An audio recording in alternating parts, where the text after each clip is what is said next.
Oslo is a municipality as well as the capital and most populous city in Norway. As a municipality, it was established on January 1st, 1838, founded around 1048 by King Harald III of Norway. The city was largely destroyed by fire in 1624. The city was moved under the reign of Denmark-Norway's King Christian IV. It was rebuilt closer to Akershus Castle as Christiania in late 1800s. In 1925, the city reclaimed its original Norwegian name, Oslo. For several years, Oslo has been listed as one of the most expensive cities in the world, along with such other global cities as Zurich, Copenhagen, Paris and Tokyo. A survey conducted by ECA International in 2011 placed Oslo second after Tokyo. As of 2010, the metropolitan area of Oslo has a population of nearly 1.5 million. This is an Oslo city center map where most of the museums and attractions are marked. The Costa Luminosa was docked just in front of the Akershus fortress and castle, to the forefront right of the picture. Another good point of reference is the City Hall, situated in the center of the Oslo Fjord, next to number 10. Then the Viking and Kon-Tiki museums are located on a peninsula on the western side of Oslo on the forefront left portion of this picture. As scheduled, the Costa Luminosa was moored to the pier in Oslo at 9 in the morning on July 1st. Since we decided not to join any of the tours offered by Costa, we disembarked and walked all the way from the Akershus fortress to the City Hall Plaza. The cruise ship terminal is located in the shadow of the Akershus fortress. This picture was taken by Rosita back in 1970. This beautiful monument in memory of over 159 people who died in the disaster of the passenger vessel Scandinavian Star when it caught fire during the night of April 7, 1990, was inaugurated on 7 April 2006. Monument to Peter Jansen vessel, better known as Thunder Shield. He was a naval officer in the Danish Norwegian Navy. He rose to the rank of Vice Admiral and is remembered as an outstanding naval hero and is mentioned by name both in the Norwegian national anthem and in the Danish royal anthem. The Nobel Peace Center is located close to the Oslo City Hall and overlooking the harbor. Here is where the Nobel Peace Prize award ceremony takes place every 10 December to commemorate Alfred Nobel's death. Beautiful fountain adorning the City Hall Plaza. The City Hall Square is located between Oslo City Hall and Oslo Fjord. Previously used as a road and part of European route E18, it has since 1994 served as a recreational area. The construction of Oslo City Hall started in 1931, but stopped by the outbreak of World War II, before the official inauguration on May 15, 1950. Equestrian statue of Harald III of Norway.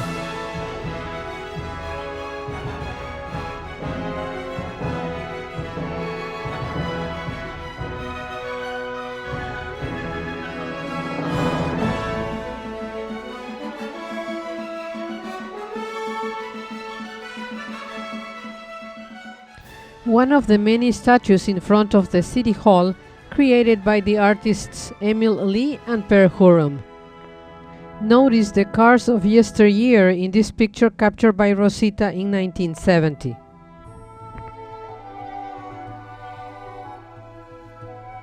The astronomical clock on the northern side of the City Hall. Mural in relief. The Western Tower.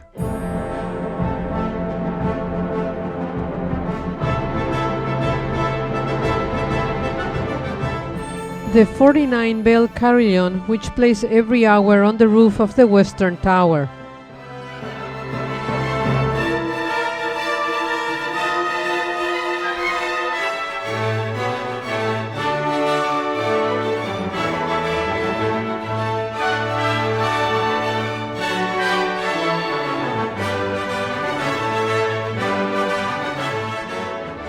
The exterior of the City Hall is not nearly as inviting as its interior.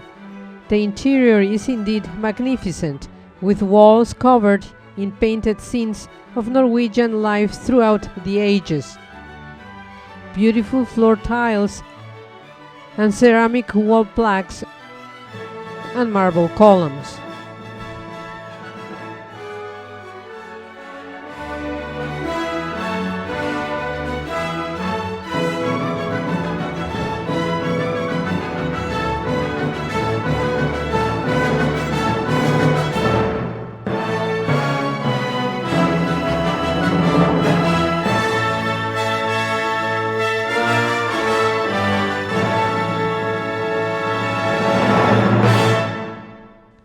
From the Oslo City Hall pier on the left, we took the ferry to Dronningen in the Bygdøy Peninsula.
The Viking Ship Museum.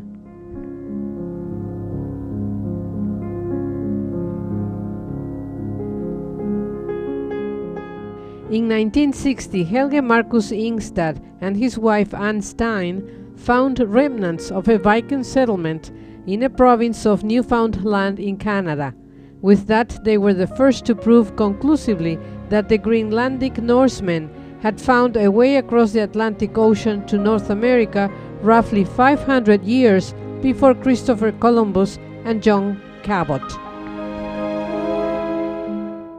The Oseberg ship was built around 820 AD and was used as a burial ship for a powerful woman and her maidservant in 834 AD. The ship is constructed from oak timbers and is 21.5 meters long and 5 meters wide. The ship was fully manned with a crew of 32 men, including the helmsman and the lookout. In a burial chamber in the ship, 2 dead women were laid out in a ready-made bed.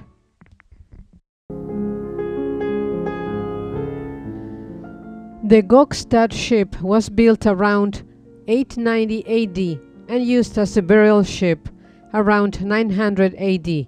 The ship is about 23 meters long and about 5 meters wide, and it was equipped with 32 shields on each side, painted alternately in gold and black. In the burial chamber lay the body of a man in his 40s.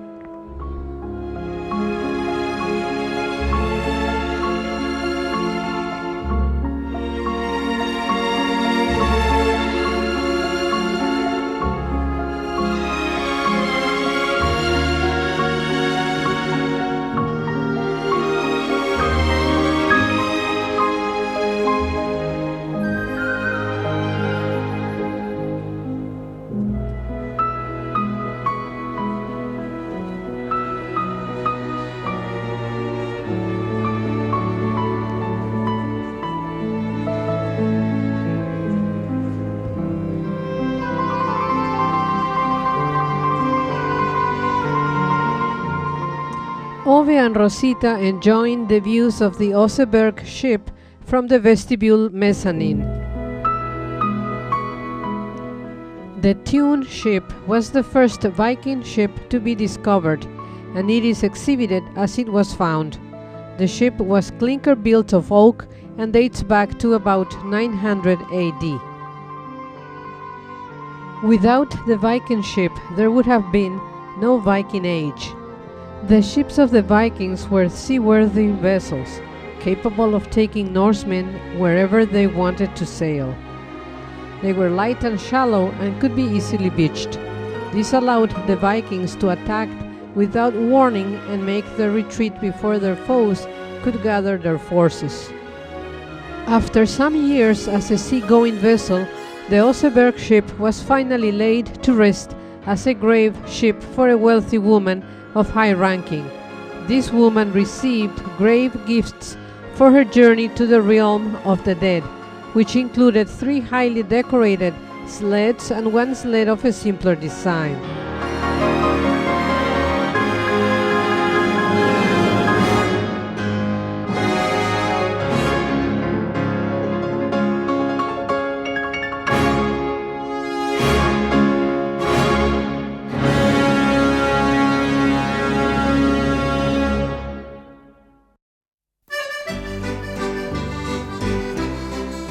The Norsk Folkeng Museum has 155 traditional Norwegian buildings that were brought to this site from all over Norway. These include an example of a traditional stave church from 1200.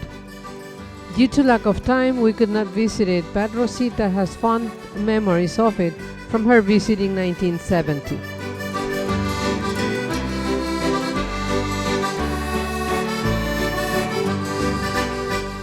Then we walked to the Kon-Tiki Museum.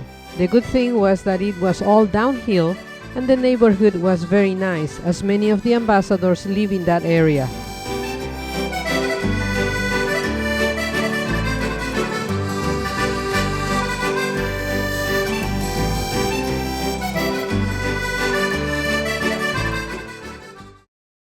Next to the Kon-Tiki are the Fram and the Norsk Maritime Museums.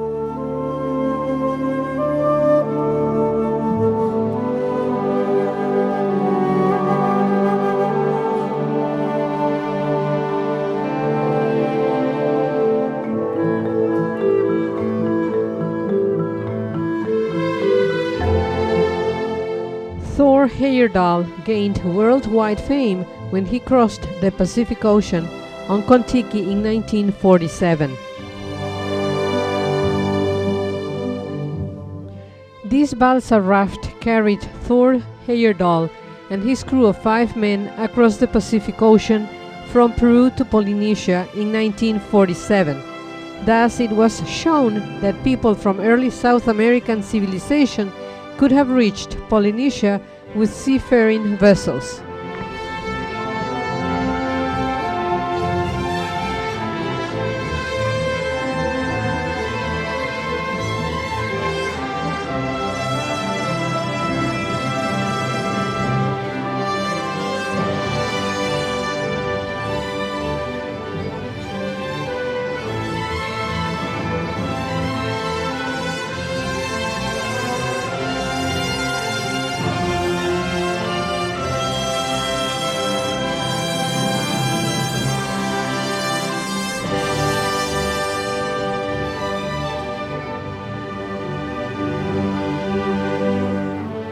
The voyage of 8,000 kilometers from Peru to Polynesia lasted as planned 101 days and took place in the southeast trade winds with the aid of wind patterns and ocean currents.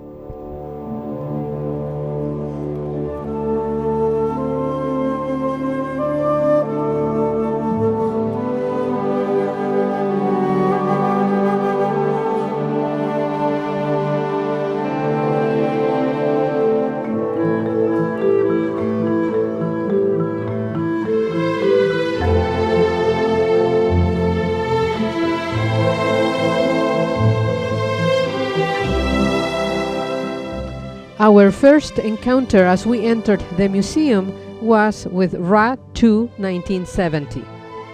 In 1970, this reed boat crossed the Atlantic Ocean with Heyerdahl and his crew in order to demonstrate the possibility of early culture contact between the so-called Old and New World.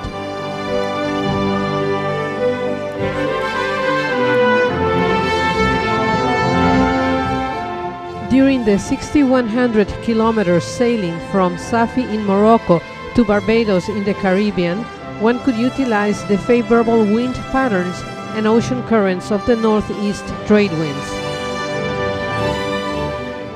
Model of the Tigris reed boat. While we waited for the ferry to take us back to the Oslo city center, we walked around the lovely park, where I captured several pictures of memorial monuments like this one overlooking the Oslo Fjord, honoring Norwegian war sailors in World War II.